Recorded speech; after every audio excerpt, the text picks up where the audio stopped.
Hello again, everyone. I am Chris Scherer, and this is the Citizen Sports Weekly for Wednesday, September 29th, 2021. Robert Harding and Justin Ritzler are with me.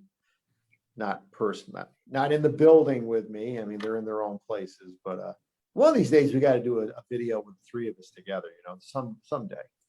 Listen, Chris, once you get your booster, I'll feel safe. I don't want to be blamed for killing the elderly here. So I do want to make sure you're safe.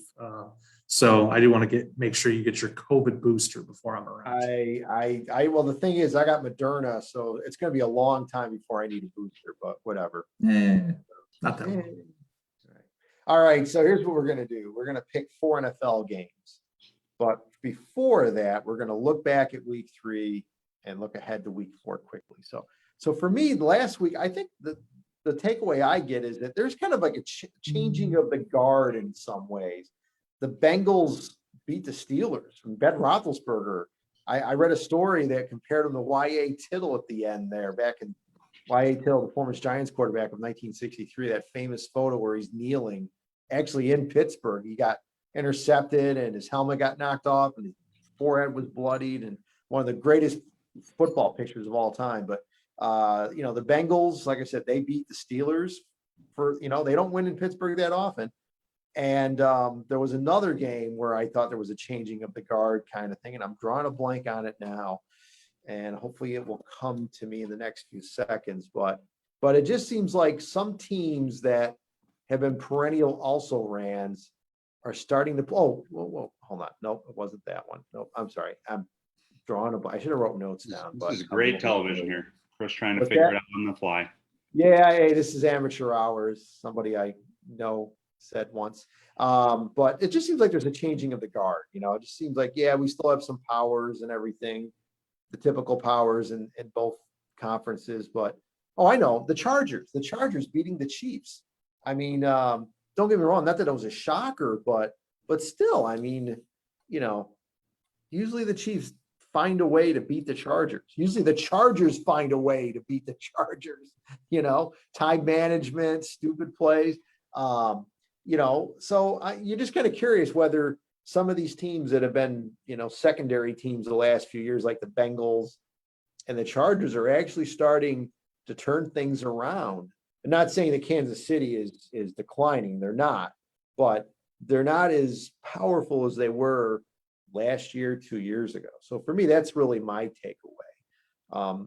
As for week 4, I mean, the NFL, and we've said this before, they know how to do things when it comes to their scheduling. I mean, obviously Bucks Pats is one of the most eagerly anticipated regular season games in recent memory.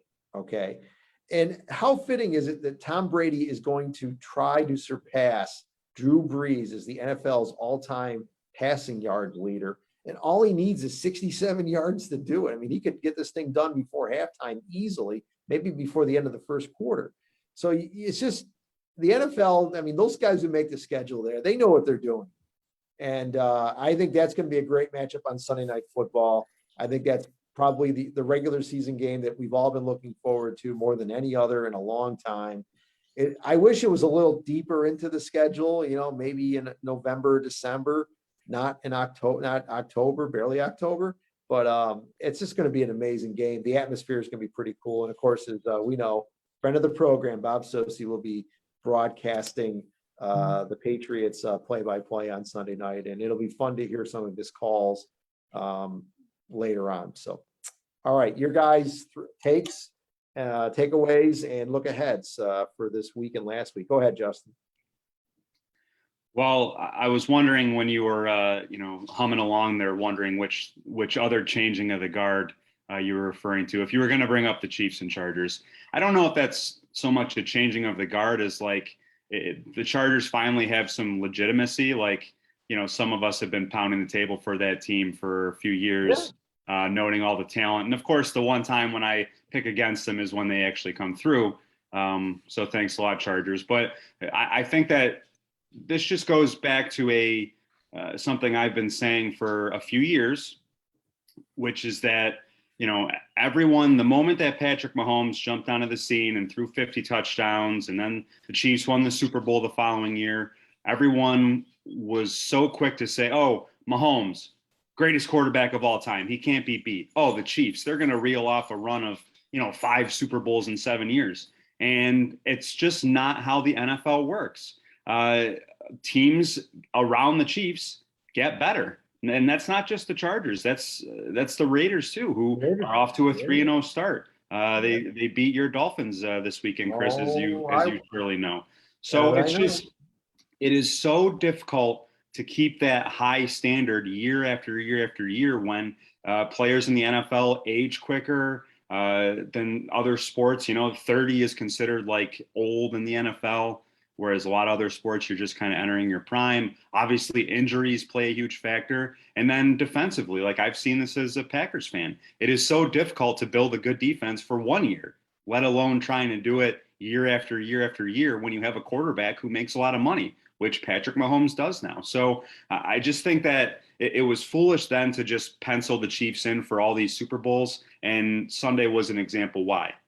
There are a lot of other good teams. Now they have a great quarterback who's younger than Mahomes in that division. And I think some of that luster on the Chiefs is worn off between them losing to the Ravens, now losing to the Chargers. Mahomes pulled out a little Brett Favre in him. He was throwing dumb interceptions.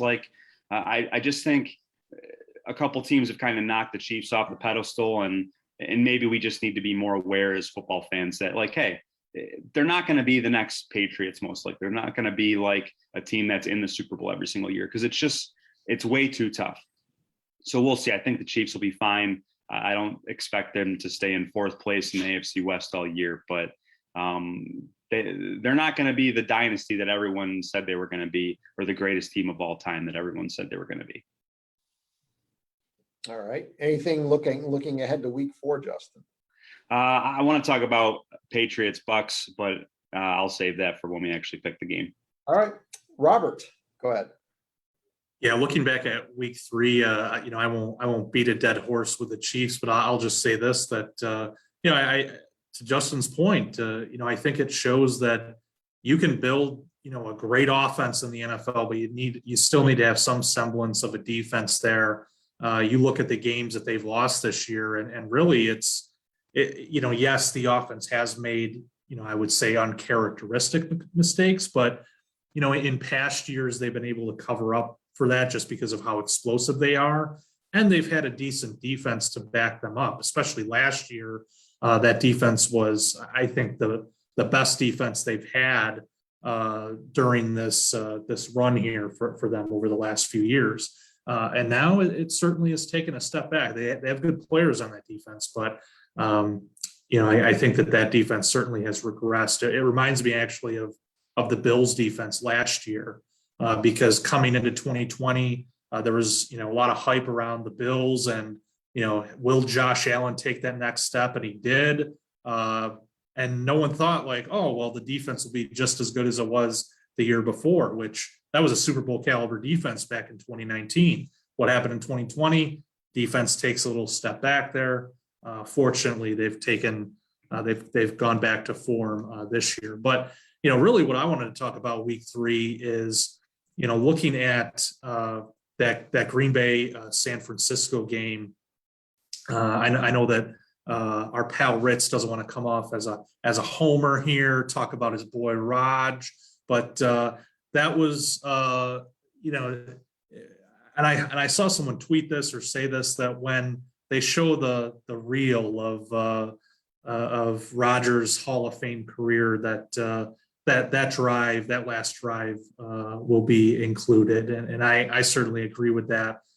He showed exactly why you don't leave time on the clock for the great quarterbacks, and there's only a few I think that you really have to worry about in this league, and one of them's Rodgers. I mean, he basically made 2 throws on that drive that that were sensational, put them in field goal range.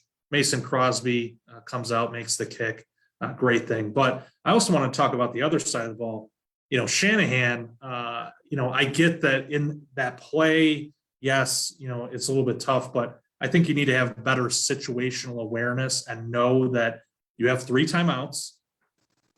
You have multiple cracks at this. Yes, the Packers defense is pretty good, but when you have a team, in that situation, I think that there's a good likelihood that you're going to score a touchdown there. And so, I think that whole thing needed to be handled better. Yes, there's one argument that I'll go for the touchdown and then hope for the best, which it seems like that was their approach. I think it was the wrong one. Going up against Rodgers, I think you need to run down the clock as much as you can to take control of that game and make sure that they don't have a shot like they did. Looking ahead to week 4, I mean, we'll talk about some of the games, of course, but for me, just looking at the schedule, I know that there's some games that didn't make Shira's cut this week. I'm interested in that Carolina-Dallas matchup. I think Carolina is an interesting team because, lots made of Christian McCaffrey not being there, but, they've got a good thing going with that team. It'll be interesting to see how they do for a full game without him. And Dallas looks pretty good so far. You could argue that they should be 3-0, that they should have beat the Bucks in week 1. So they've looked good.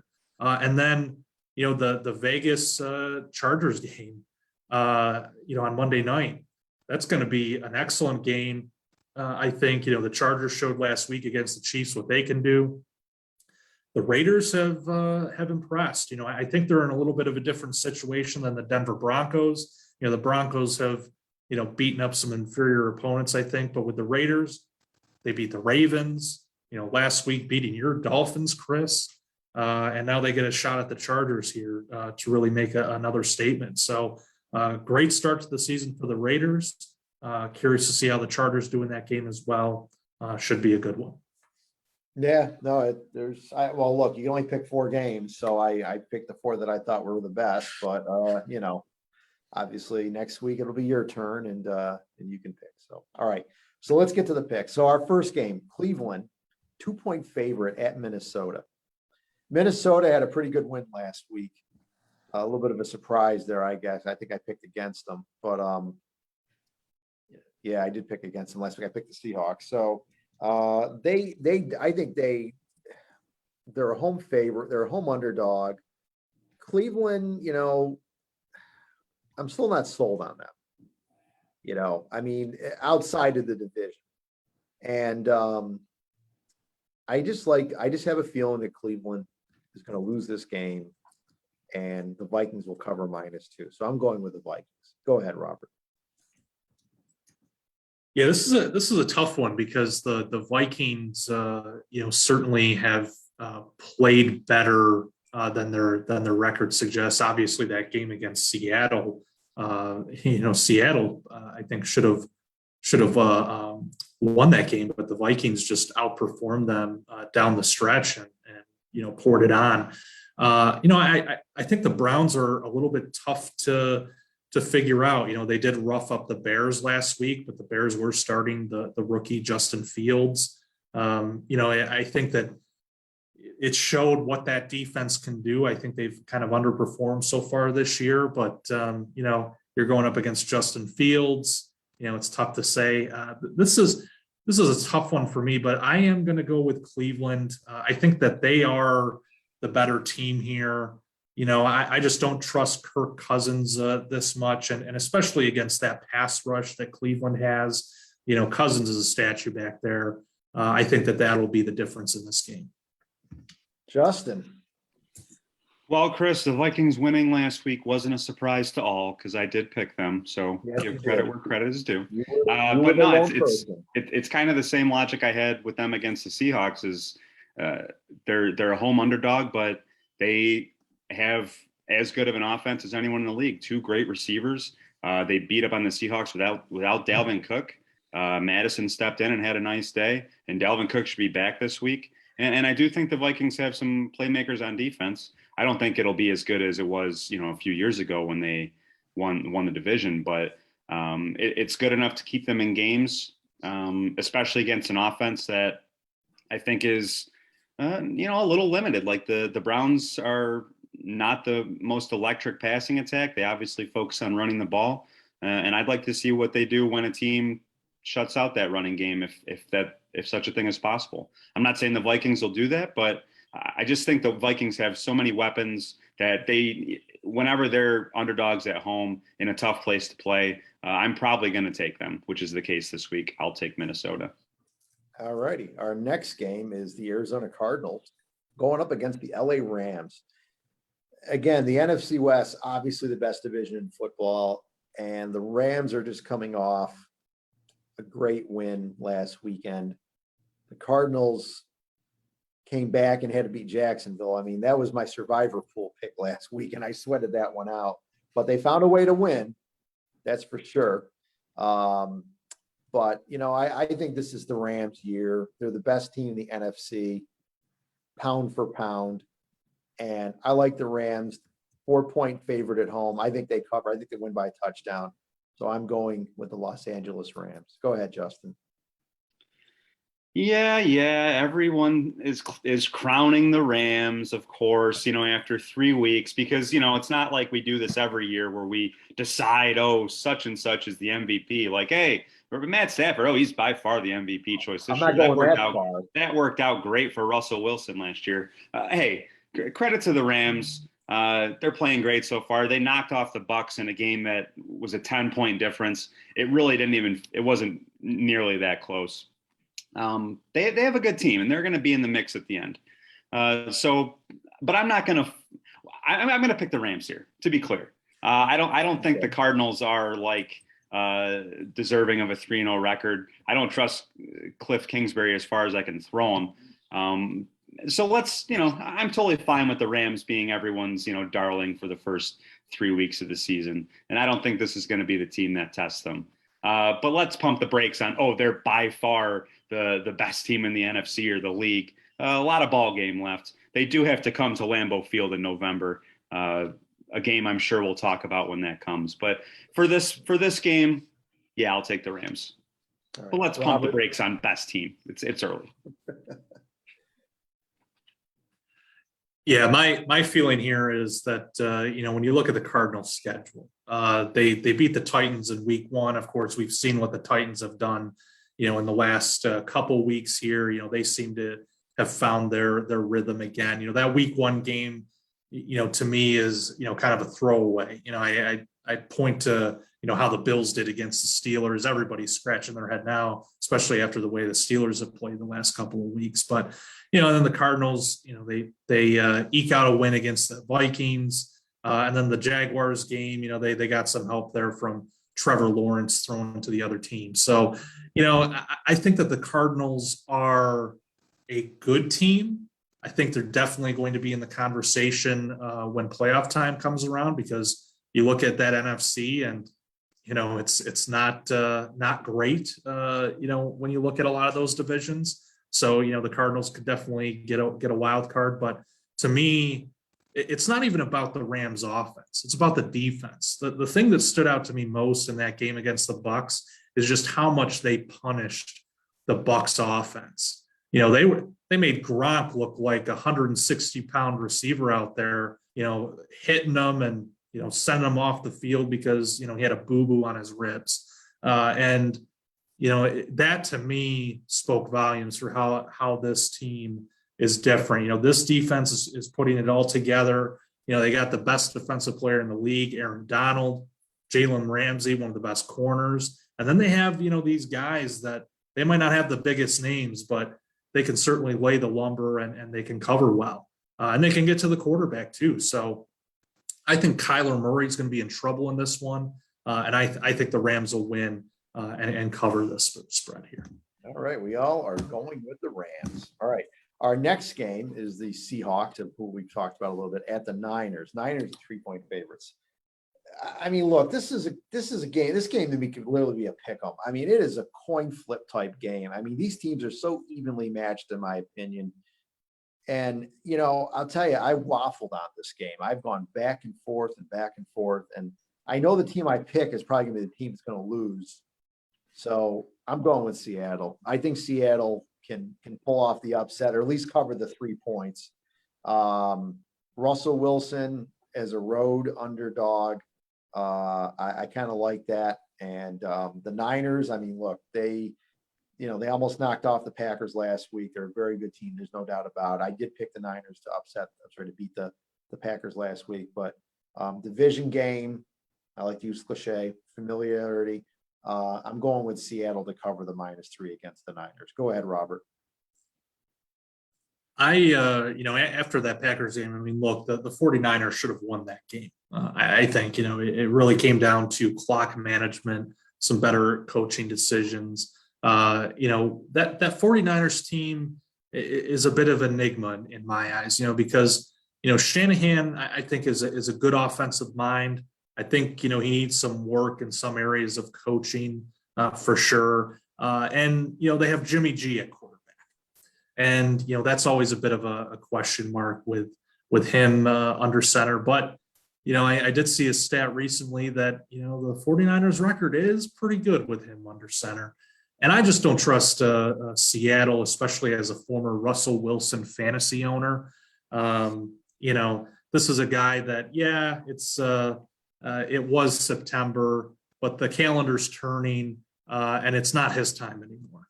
So I am going with the 49ers here. I think that they should win this one, fairly easily with that defense, getting to Wilson.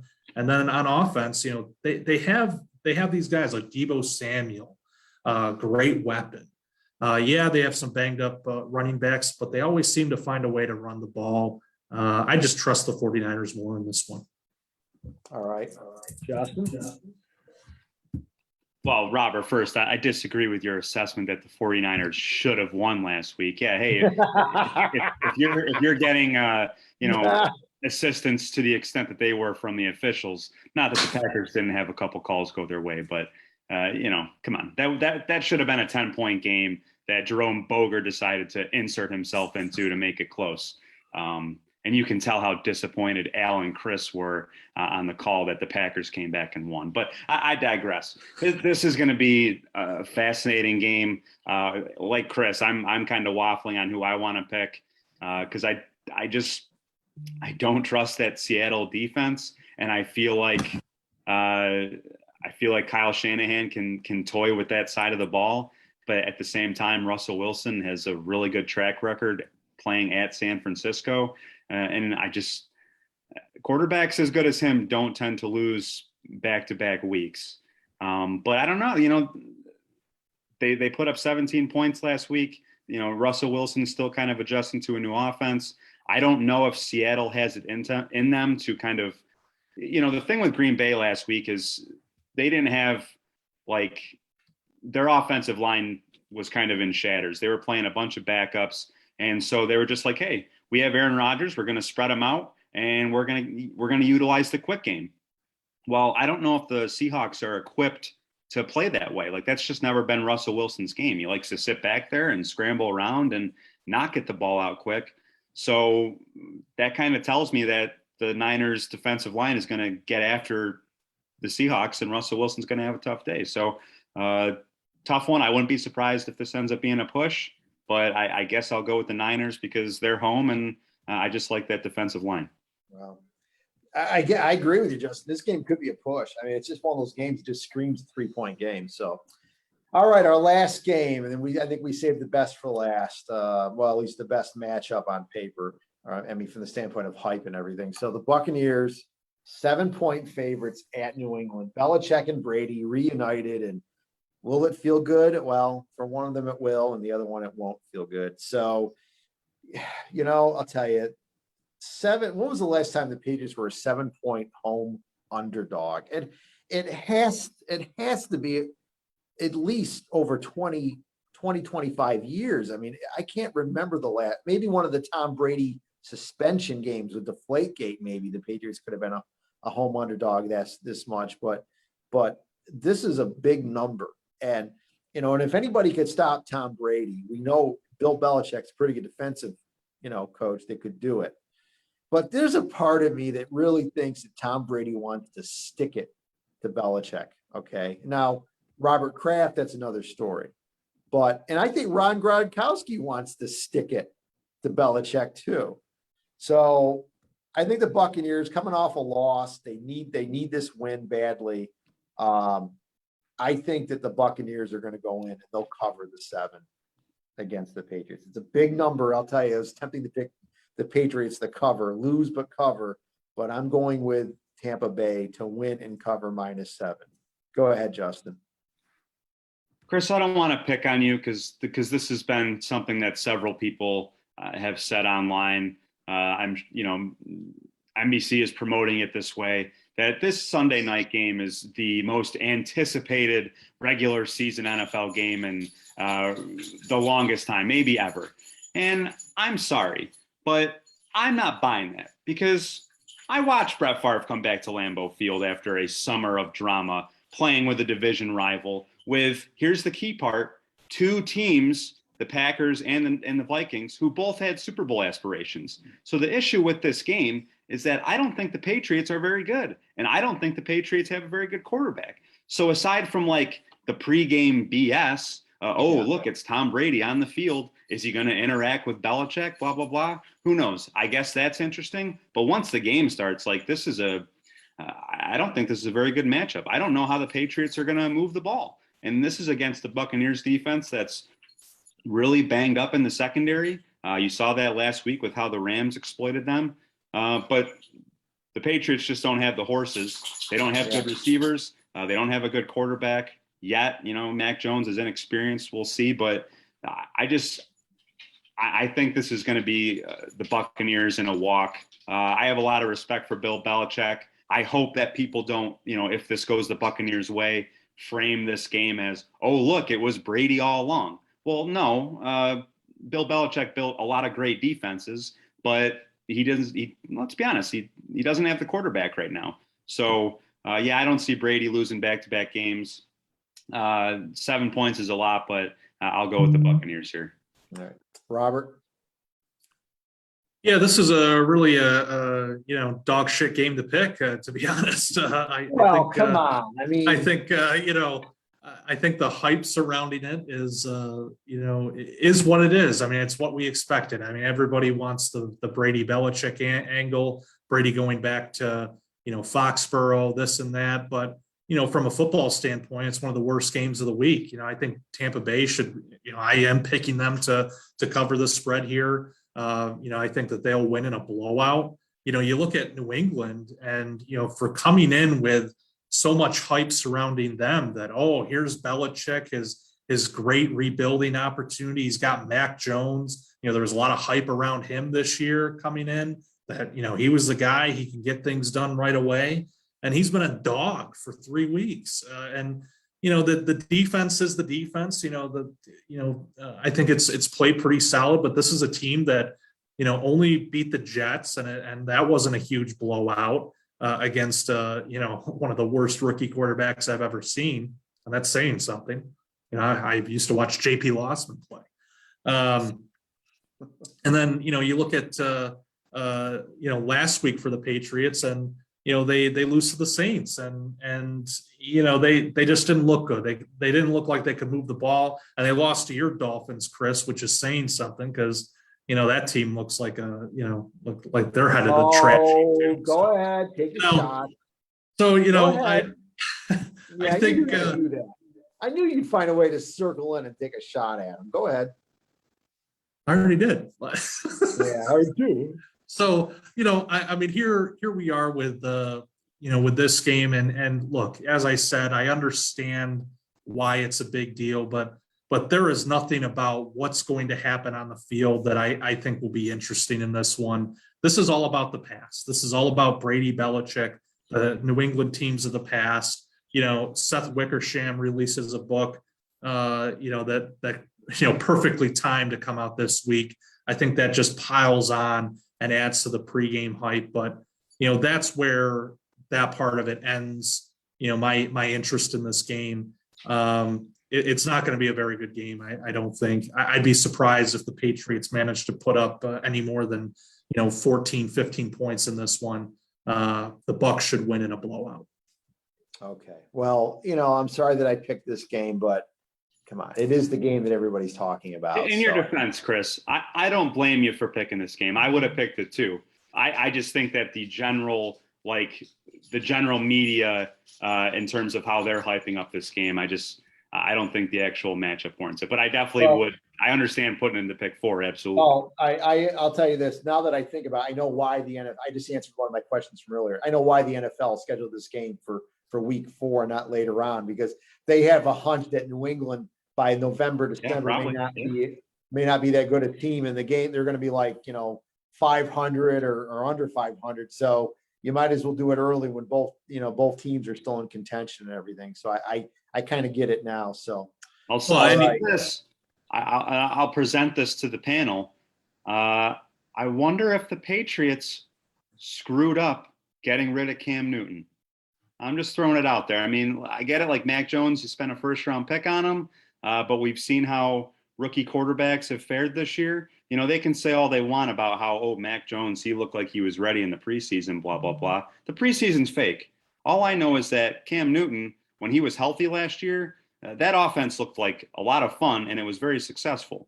So I don't understand why the Patriots were like, we'll roll with the rookie, sit him for a year, and we got Cam Newton, who's not an expensive quarterback, and maybe we can do something different that, kind of like the Ravens, just not the kind of offense that a lot of defenses see. I think if you want to criticize Belichick for anything this year, it's that he probably overestimated his chances with Mac Jones. Yeah, no, I think. Yeah, I think that with the Mac Jones thing, that to me was the craziest part of the preseason. That there was so much hype surrounding the Patriots and the fact, they're back. They made all these acquisitions in the offseason. They got Mac Jones in the draft. They were talking about how NFL ready he is and all this other stuff. And then he had a pretty good preseason. I'll give him that. But preseason, as we know, is a lot different than the regular season. And he hasn't played well in the regular season. And, to your point, Justin, I think you're on the money. I think that, they should have kept Cam, at least to get into the season. If Cam falters at any point, sure, turn the reins over to Mac Jones, but at least keep Cam around for this season to, allow for Mac to, learn the ropes a little bit, that kind of thing. I think the Patriots and Belichick specifically here put too much stock into Mac Jones's preseason performance. I'm surprised he put that much weight on it and was so confident based on that he said, you know what, screw Cam Newton, we're going with the kid right away. I think it was a huge blunder because the Patriots, I think, do have a team that would be capable of, certainly in this AFC, the way it's looking at the moment, to compete for, a wild card spot. There's a lot of teams out there that I think, are looking to be, more dogs than contenders this year. And the Patriots, sadly for them, are finding themselves in that mix, I think. But yeah, I do think it was a mistake. They probably should have stuck with Cam, at least for this season, as a bridge to Mac Jones in 2022. I will just before we wrap up here, I will say this, and Bill Belichick is never going to come out and admit this. I'm sure he's addressed it and probably denied it, but I do wonder if, like Cam Newton said, he wasn't vaccinated. I do wonder if Belichick was like, well, listen, I'm not going to build my offense around a guy who could do exactly what happened last year, get COVID and be unavailable for 3 weeks when I do have a quarterback waiting in the wings. Is that the best long-term thinking? Well, that's up for debate. But I do wonder if you got a couple beers into Belichick, if he'd admit, like, I just didn't want to deal with a quarterback who might be out for 3 weeks at a time. Who knows? No, and that's a good point, Justin. And I think that for a lot of teams, when they're looking at players, the vaccination status, I think, definitely is an influence, a factor in that. It should be, because if you're not available, if you're hurt or you have COVID and you can't play, it is a huge thing. And you can't, the NFL, you can't afford to lose many games to make the playoffs. I mean, and so every one is so important. So I agree with you guys. So, all right. Anything else we want to add, gentlemen? Are the Buffalo Bills back? No, just kidding. Who cares? Yeah, I'm not going there. So, all right, folks. Yeah, you better not with your bum team. Who, the Packers are a bum team? I didn't say anything. Justin said Let's something. talk about your bum team, all right? Yeah, I think I we think- know which bum you team know, we're talking about here. Yeah. Chris. Yeah, something. I love Robert, man. He just, just loves kicking my needle in me, kicking my team when they're down. Okay, whatever. Bills still haven't won a Super Bowl. They haven't done anything yet. So let's pump the brakes on them. Okay, let's Look, I get it. You're Tua, your boy there. But look, this is the second consecutive season that he's being bailed out by a quarterback number 14. So, Yeah. Well, number 4, the new So, 14 hasn't played like the old 14. He didn't bail him out last week. Okay. I wasn't too impressed with his performance. Let me tell you that. I mean, yeah, he made some nice plays in the fourth quarter. I'll give him that. But for the bulk of the game, that was a pretty mundane offense that really couldn't get out of its way. And I'm not overly impressed with Brissett. I mean, we'll see what happens this weekend against the Colts. There's a revenge game for you.